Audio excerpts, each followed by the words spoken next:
Ringo Starr spent a lifetime smiling for the world. But behind that smile lived a man shaped by wounds he never fully confessed. And George tore each other apart. But that image was always a performance of a kind. Behind the drum kit sat a man who had clawed his way out of poverty and illness to earn a seat in the most famous band on earth, and who spent decades quietly absorbing slights, betrayals, and humiliations he rarely spoke about in public. This is the story of the people who wounded him, and the one figure historians and bandmates alike agree hurt him worse than all the others combined. Richard Starkey was born in the Dingle, a working-class stretch of Liverpool, in July 1940, in the middle of the Second World War. His father left when Richard was 3, and he was raised by his mother, Elsie, in a household with almost nothing to spare. Illness defined his early years in a way that would shape his entire personality. At 6, a burst appendix led to peritonitis, and he spent months in the hospital, missing so much school that he fell permanently behind his classmates. Just as he was catching up, tuberculosis put him back in a sanatorium for roughly 2 years during his early teens. By the time he returned to ordinary life, Richard was years behind academically and socially. He never went back to a normal classroom. What he did get during his hospital stay was a chance to bang on a percussion instrument handed out during a hospital band session, and something about the rhythm gave him a sense of control he'd never had over his own body. That small spark grew into an obsession with drumming, and by his late teens, he was playing semi-professionally around Liverpool's club scene, eventually landing a steady gig with Rory Storm and the Hurricanes, one of the most popular acts on the local circuit, more popular, at the time, than the Beatles themselves. That backstory matters because it explains the chip that never left his shoulder. Ringo didn't arrive in the Beatles as an equal partner in a shared dream. He arrived as a working drummer who had earned steady respect the hard way, only to be dropped into a group where 3 men already had years of interior jokes, hometown history, and creative shorthand he wasn't part of. In August 1962, the Beatles' producer at EMI, George Martin, made clear he wasn't satisfied with the band's existing drummer, Pete Best.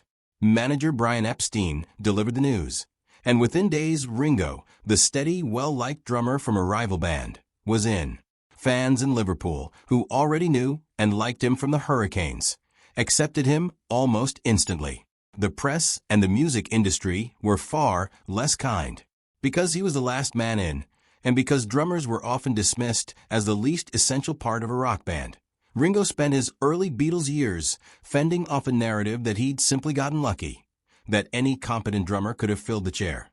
That narrative found its cruelest expression almost immediately. When the Beatles went into the studio to properly record Love Me Do, George Martin wasn't confident in Ringo's timing yet and brought in a session player, Andy White, to handle the drums on what would become the single's official studio version, relegating Ringo to tambourine on that particular take. It was a small, practical decision from a producer's point of view. For a drummer who had just fought to prove he belonged, it read as something closer to a public demotion. Proof, right at the starting line, that he was seen as replaceable. That feeling, talented enough to be useful, not quite trusted to be essential, became the emotional undercurrent of Ringo's entire time in the band. And it's precisely why the moments that followed, when people he considered friends or family treated him the same way, cut so much deeper than any newspaper headline ever could. Of all the relationships inside the Beatles, Ringo's bond with George Harrison started out as the warmest. Both men came from working-class backgrounds. Both were younger and less academically confident than Lennon and McCartney. And both spent years fighting for space in a band built around 2 dominant songwriters. That shared experience of being talented, but overlooked, gave them a kind of instant understanding the others didn't share. But as the band's sound matured in the late 1960s, Harrison's musical world expanded in a direction that didn't include Ringo. He built friendships with an extraordinary circle of outside musicians, Eric Clapton, Billy Preston, Bob Dylan among them. Collaborations that would eventually form the backbone of the 1971 concert for Bangladesh, one of the first major benefit concerts in rock history. Those partnerships produced some of the most emotionally rich music of Harrison's career. Ringo wasn't part of any of it. The clearest example came during the recording of While My Guitar Gently Weeps in 1968. Rather than lean on the chemistry of his own bandmates, Harrison invited Clapton into Abbey Road to play the song's lead guitar part, an almost unheard-of move for a band that had always kept outsiders out of the studio. It produced one of the most celebrated guitar solos in rock history, but it also sent an unmistakable message throughout the group. Even inside the Beatles, nobody was irreplaceable. There was no shouting match over this, no dramatic confrontation. That was exactly the problem. Harrison's withdrawal from Ringo wasn't an argument that could be resolved. It was a slow fade, a friendship that thinned out over years without either man ever addressing it directly. By the time the band dissolved in 1970, and Harrison threw himself into a prolific solo career filled with new collaborators, the two men who had once understood each other better than anyone had drifted into something closer to polite distance. With Lennon and McCartney, the wounds came from open conflict. With Harrison, they came from silence, and silence, Ringo would later suggest, is much harder to forgive because there's nothing concrete to forgive. Ringo's admiration for John Lennon predated the Beatles' fame. Lennon's sharp wit and fearless instincts made him, in Ringo's eyes, the band's natural gravitational center, the one who could turn a tense room into a joke, or a mediocre take into something electric through sheer force of personality.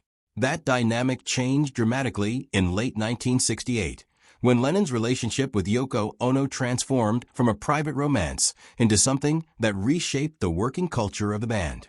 Yoko began attending recording sessions regularly, sitting in on discussions that had always been the exclusive domain of the four Beatles, and occasionally offering opinions on the music itself, a break from decades of unwritten studio etiquette. Ringo, like the others, initially tried to be accommodating. He respected Yoko as an artist in her own right and assumed her presence would be temporary or peripheral. It wasn't. And the deeper issue for Ringo wasn't Yoko's presence itself. It was what it revealed about Lennon. The friend whose loyalty Ringo had always taken for granted was now operating as half of a unit, and decisions that once ran through four equal voices increasingly ran through two. Biographers and bandmates alike have described Lennon during this period as emotionally checked out from the group he'd co-founded, more invested in his partnership with Yoko than in the collaborative machinery of the Beatles. For Ringo, who had leaned on Lennon's presence as a kind of emotional anchor, that withdrawal felt less like a disagreement and more like an abandonment. The tension boiled over most visibly not between Lennon and Ringo directly, but in the arguments Lennon had with Harrison and McCartney over Yoko's role, shouting matches that revealed just how far Lennon was willing to go to defend his new partnership, even at the expense of the band. Ringo watched those confrontations from the sidelines, and what stayed with him wasn't anger. It was grief, the recognition that the friend and leader he trusted for nearly a decade had already begun living in a different world. When Ringo visited Lennon in New York in 1980, old friends have described a real warmth between the two men, a sense that whatever distance had grown between them in the Beatles' years had softened with time. Weeks later, Lennon was murdered outside his apartment building. Whatever repair might have continued between them was cut off permanently, leaving Ringo with a wound that never had the chance to fully close. If Harrison's withdrawal was quiet and Lennon's was emotional, Ringo's conflict with Paul McCartney was the most direct and repeated of all. After Brian Epstein's sudden death in 1967, the band lost the manager who had handled its business affairs and, in many ways, kept its internal peace. McCartney, the most driven and disciplined of the four, stepped into the resulting leadership vacuum, a role nobody had formally given him, and one that quickly strained his relationships with the other three.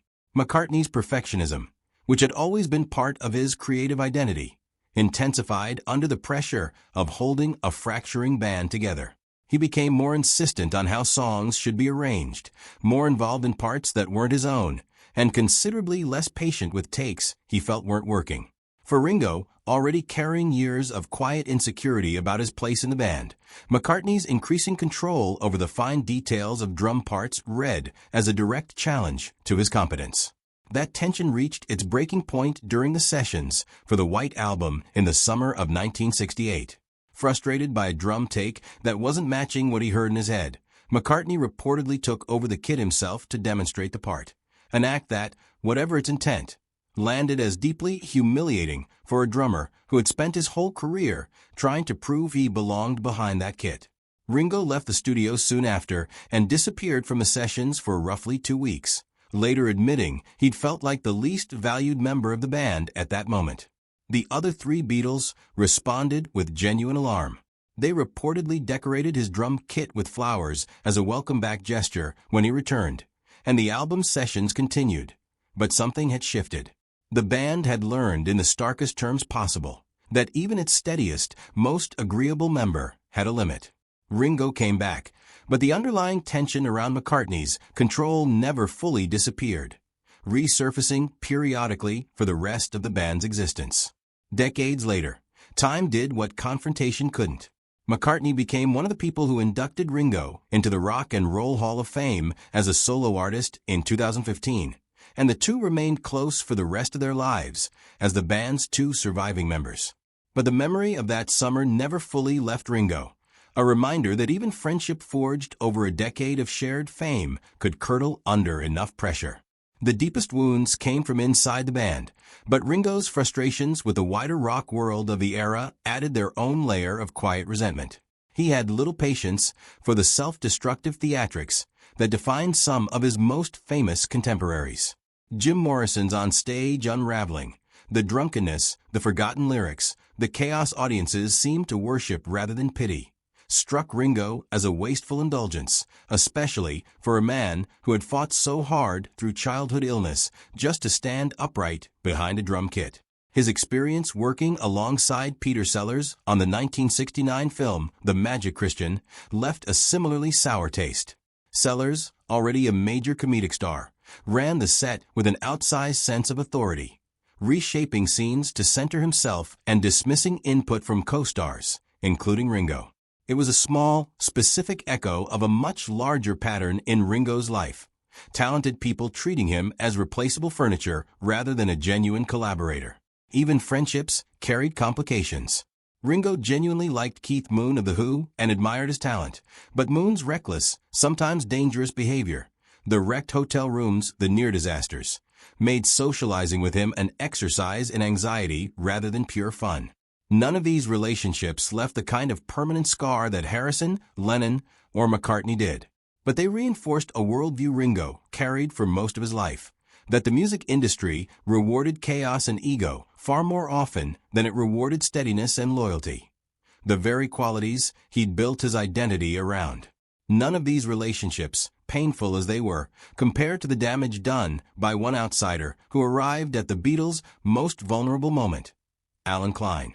After Brian Epstein's death left Apple Corps, the band's business venture, in financial disarray, the Beatles were desperate for someone to bring order to their chaotic finances. Klein, a New York businessman known for aggressive negotiating tactics, presented himself as exactly that person. Lennon was won over first, drawn to Klein's blunt confidence. Harrison followed soon after. Ringo, exhausted by years of internal conflict and eager for any kind of stability, signed on with Klein's management in 1969 as well. He later admitted, in interviews reflecting on the decision, that he knew Klein was a hard-edged operator, but felt the band needed someone equally hard-edged fighting on their side for once. McCartney refused to sign, preferring his father-in-law's law firm to handle the band's affairs instead, a disagreement that hardened into one of the most consequential splits in music history. With 3 votes to 1, Klein effectively took control of Apple's business decisions, and what followed was a slow-motion collapse. Disputed contracts, mounting lawsuits, and a level of internal distrust the band never recovered from. By 1970, the Beatles were finished as a working group, and much of the legal wreckage that followed, including McCartney's own lawsuit to formally dissolve the band's partnership, traced directly back to the fight over Klein's management. The full extent of the damage became clear only in hindsight. Klein was eventually removed as the band's manager in 1973 amid allegations of financial mismanagement, and he later faced legal trouble in the United States related to his handling of other clients' finances. For Ringo, the realization was devastating. The man he had trusted to stabilize the band's chaos had instead exploited every fault line between the 4 of them for his own benefit, accelerating a breakup that might otherwise have been survivable. What made Klein's betrayal uniquely painful, compared to the wounds inflicted by Harrison, Lennon, or McCartney, was its coldness. The other three men who hurt Ringo were, in their own flawed ways, still family. Friends whose failures came wrapped in genuine, complicated love. Klein was never family. He was a hired hand who saw four vulnerable young men grieving their manager and building their entire fortune from scratch, and who chose to widen their cracks instead of repairing them. Even years later, as Ringo's friendships with Lennon, McCartney, and Harrison found their way back to warmth in different forms, his feelings about Klein never softened. There was no shared history to fall back on, no old joke to defuse the anger. Only the plain fact that Klein had taken the closest thing Ringo ever had to a family and helped tear it apart for profit. It would be easy to read Ringo Starr's story as one long list of grievances, but that misses the more interesting truth underneath it. Every one of these relationships, with Harrison, Lennon, McCartney, even the industry figures who irritated him, eventually found some form of resolution or peace, however imperfect. Harrison and Ringo remained connected until Harrison's death in 2001. McCartney became Ringo's closest living link to the band he'd helped build from nothing. Even Lennon's final weeks contained a flicker of the old warmth between them. Only Allen Klein's damage proved permanent, a wound with no reconciliation to soften it, because there was no genuine relationship left to repair. That contrast says something important about Ringo Starr himself, a man capable of forgiving almost anyone who hurt him out of love, ego, or grief, but who never found peace with the one person who hurt him for nothing but money. 6 decades after a shy, sickly boy from wartime Liverpool picked up a drumstick in a hospital ward, that same resilience, the ability to absorb humiliation, distance, and betrayal without losing the steadiness that defined him, remains the quiet, underappreciated engine behind one of the most enduring reputations in music history.